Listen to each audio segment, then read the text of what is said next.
안녕하세요. 오늘 우리가 파헤쳐볼 주제 바로 케인즈 경제학입니다. 이 이론이 경제학의 판도를 어떻게 뒤집어 놨는지 그 핵심을 아주 쉽고 명쾌하게 설명해 드릴게요. 네, 안녕하세요. 저는 정치경제연구소 대안의 유승경입니다. 오늘부터 여러분과 함께 우리 시대를 이해하는데 꼭 필요한 중요한 경제 이론들을 하나씩 제대로 뜯어보는 새로운 시리즈를 시작하려고 합니다.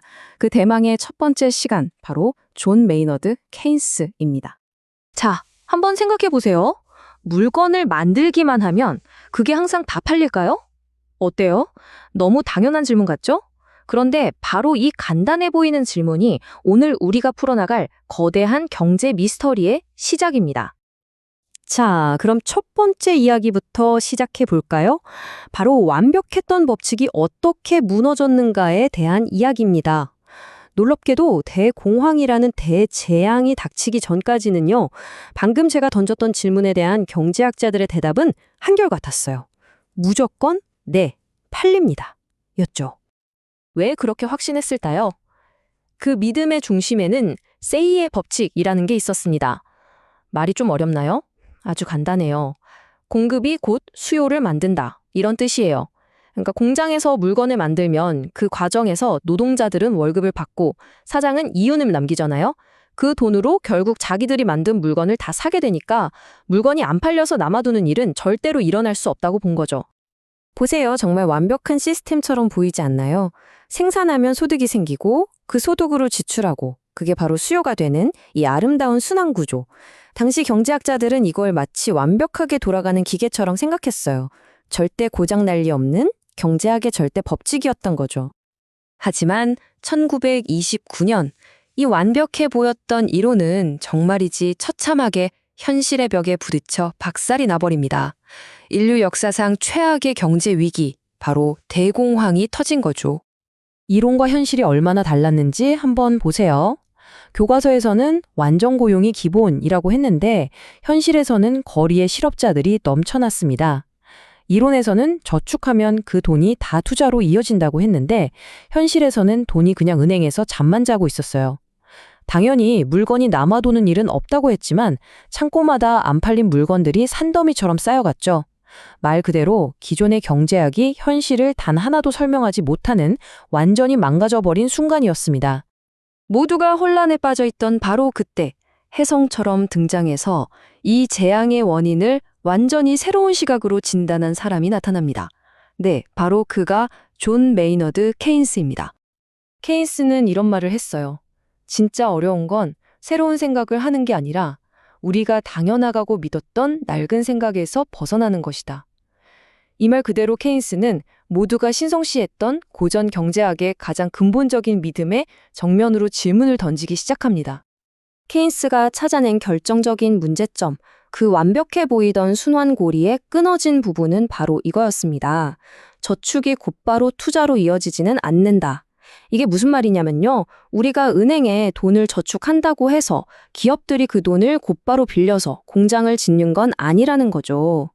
이 둘 사이의 연결은 자동이 아니었던 겁니다. 아니, 왜 연결이 안 될까요? 생각해보면 간단해요. 저축하는 사람, 즉 우리는 그냥 소득에 맞춰서 저축을 하죠. 하지만 투자하는 기업가들은 어때요? 철저하게 미래에 돈을 벌 수 있을까 하는 기대를 보고 움직입니다. 케인스는 이 기업가들의 예측 불가능한 심리를 아주 멋진 말로 표현했어요. 바로 야성적 충동, 애니멀 스피리츠입니다. 경기가 안 좋고 미래가 불확실해 보이면 은행에 돈이 넘쳐나도 기업들은 절대 지갑을 열지 않는다는 거예요. 요즘도 그렇잖아요. 안 좋은 뉴스 하나만 터져도 주식시장이 폭락하고 기업 투자가 확 얼어붙는 거. 그게 바로 케인스가 말한 야성적 충동이 날뛰는 모습인 겁니다. 자, 그럼 질문이 생기죠. 투자되지 않은 그 많은 돈들은 다 어디로 갔을까요? 왜 경제를 살리는 데 쓰이지 않고 그냥 가만히 잠만 자고 있었을까요? 케인스는 그 비밀을 유동성이라는 열쇠로 풀어냅니다. 유동성 선호. 말이 좀 어렵죠? 쉽게 말해서 그냥 현금을 최고로 치는 마음이에요. 미래가 너무 불안하니까 주식이나 부동산에 투자했다가 날리는 것보다 그냥 안전하게 현금을 꽉 쥐고 있으려는 심리죠. 케인즈는 돈이 그냥 물건 사는 종이 쪼가리가 아니라 위기 상황에서는 가장 믿을 수 있는 안전 자산이 된다는 걸 꿰뚫어 본 겁니다. 불안할수록 사람들은 돈을 쓰지 않고 장롱 속에 쌓아두게 된다는 거죠. 이런 상황이 최악으로 치달으면 어떻게 될까요? 바로 유동성 함정이라는 무서운 늪에 빠지게 됩니다. 이건 뭐냐면 금리가 거의 제로까지 떨어져서 더 이상 내릴 수도 없는 상태가 되는 거예요. 이쯤 되면 중앙은행이 제발 돈 좀 쓰세요 하면서 헬리콥터로 돈을 뿌려줘도 사람들이 그 돈을 받아서 투자하는 게 아니라 그냥 전부 자기 주머니에 쑤셔 넣는 거죠. 돈이 경제라는 시스템 안으로 들어오자마자 사라져버리는 일종의 블랙홀 같은 상태. 경제가 스스로의 힘으로는 절대 빠져나올 수 없는 막다른 길에 다다른 겁니다. 유동성 함정의 결과는 정말 끔찍합니다. 중앙은행은 그냥 무용지물이 되어버려요. 돈을 풀어도 소용없고 금리를 내려도 소용없으니까요. 경제가 스스로 살아날 힘을 완전히 잃어버리는 거죠. 그런데 이 마비 증상은 돈 시장에만 나타난 게 아니었습니다.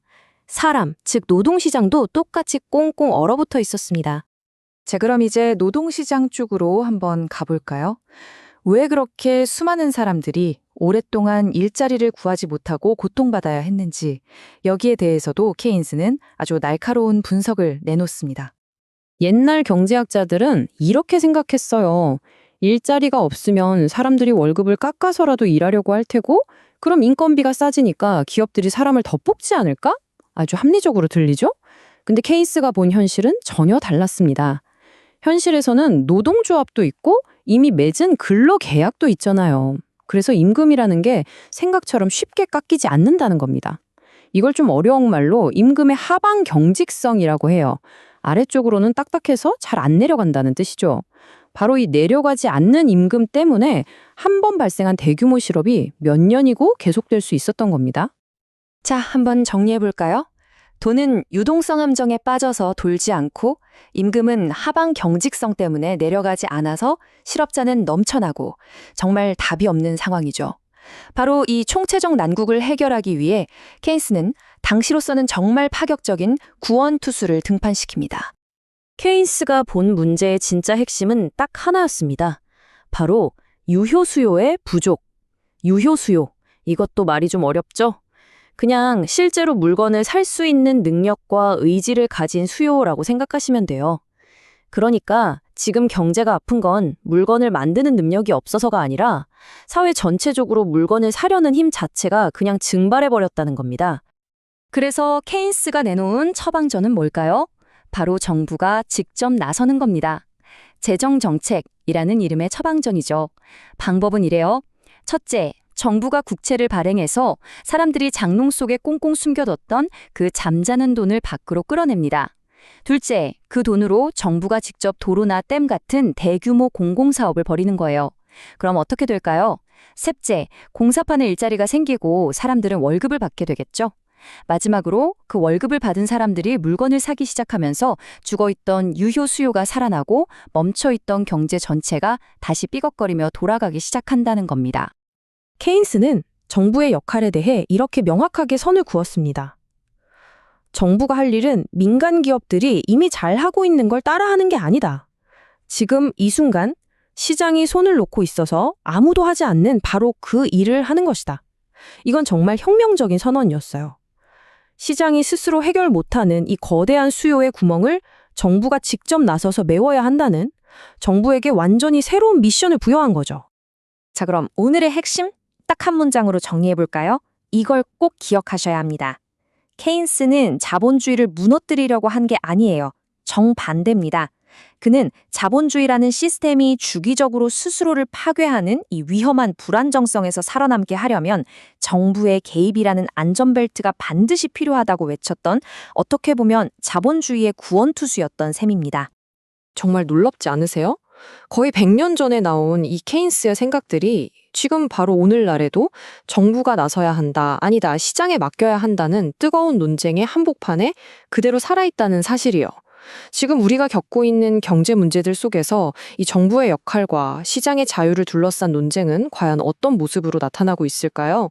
이 질문을 여러분께 남겨드리면서 오늘 이야기는 여기서 마무리하겠습니다.